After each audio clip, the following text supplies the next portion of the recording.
Hello and welcome to my YouTube video. In this video I'm going to discuss the pros and cons of having a border around a gauge swatch.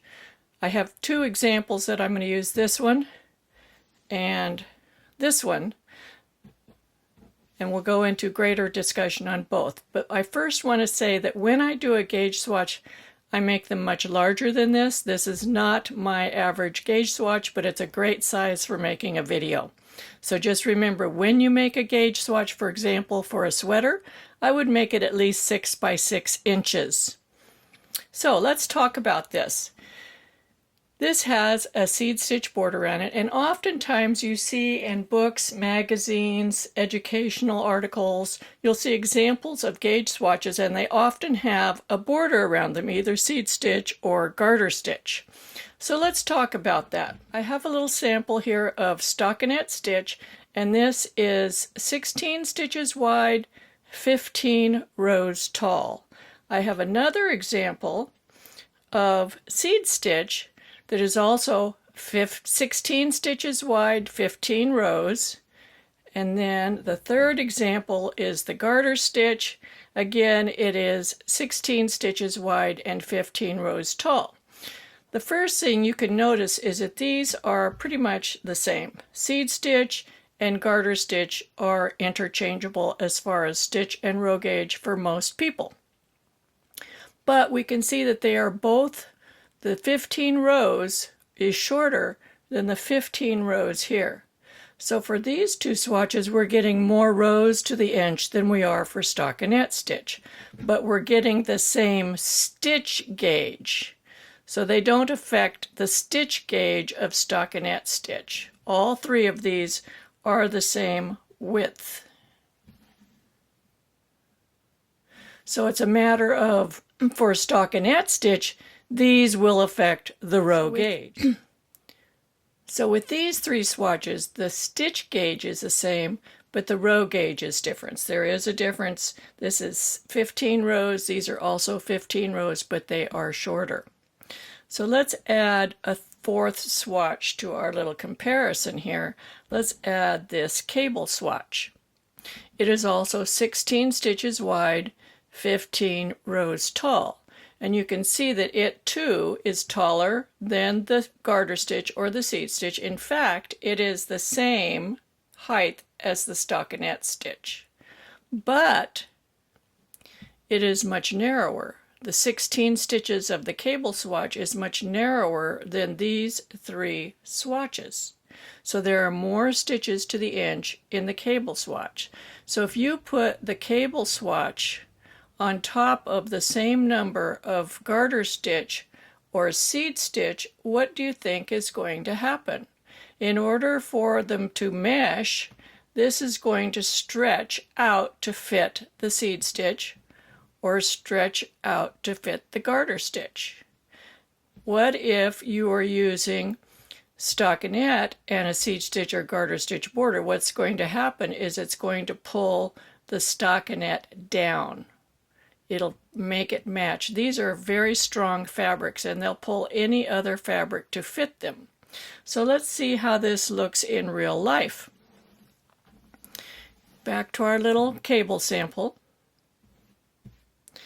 This is the exact same cable sample. It is 16 stitches wide and 15 rows tall, but bordered by the seed stitch. What do we notice? Let's make it a little bit bigger so we can look more closely. First, we can see that the length, let's get a ruler out here, the length of this 15 rows is 2 inches, not counting the cast on or the bind off. The length of this 15 rows is 1 3/4 inches. So this is a 1/4 inch shorter because the garter stitch, the seed stitch is pulling down on the sides. It's pulling down on the cable fabric. We can also see that this flares out to the sides because it wants to be flat, and so it's pulling on the cable here and here. If we look across this portion, we can see that this is narrower. The seed stitch is pulling out on the cable, which would give you a false stitch gauge across the cable.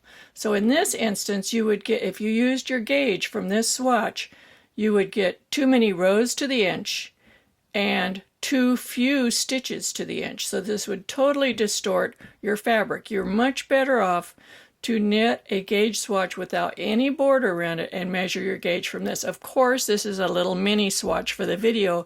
I knit much larger swatches if I'm trying to get an accurate gauge for a sweater. Let's look at another example. In this example, let me zoom out a little bit. In this example, this is a little three-dimensional knit purl textured pattern. It's called a chevron. And let's go to, I have an unblocked swatch of this before it was blocked.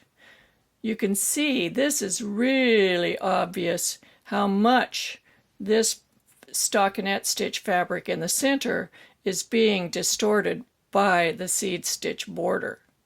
Once it's wet and blocked, then you still have this excess fabric in here, and you can see it here. You can see it rolling, pushing out there. So here is the same swatch without any border at all.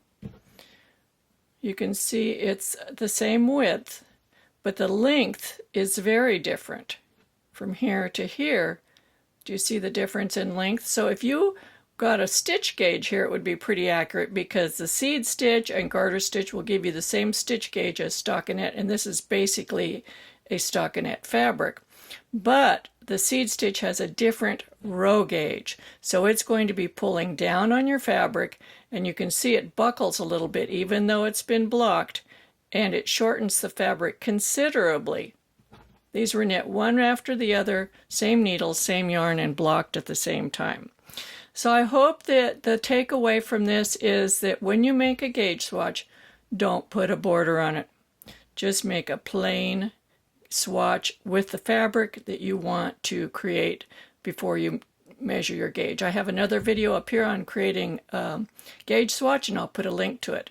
If you enjoy my videos and you want to pay me a compliment, you can do that by subscribing to my YouTube channel. Once you subscribe, you have the opportunity to hit the little bell for the notifications, and if it has vibration marks on it, that means you'll get notifications. You can adjust it to no notifications, some notifications, or all notifications. And then you also need to turn on your YouTube notifications so that you actually get all your favorites come to you. Give me a thumbs up, share my videos with your friends, and come back and watch some more. Happy knitting!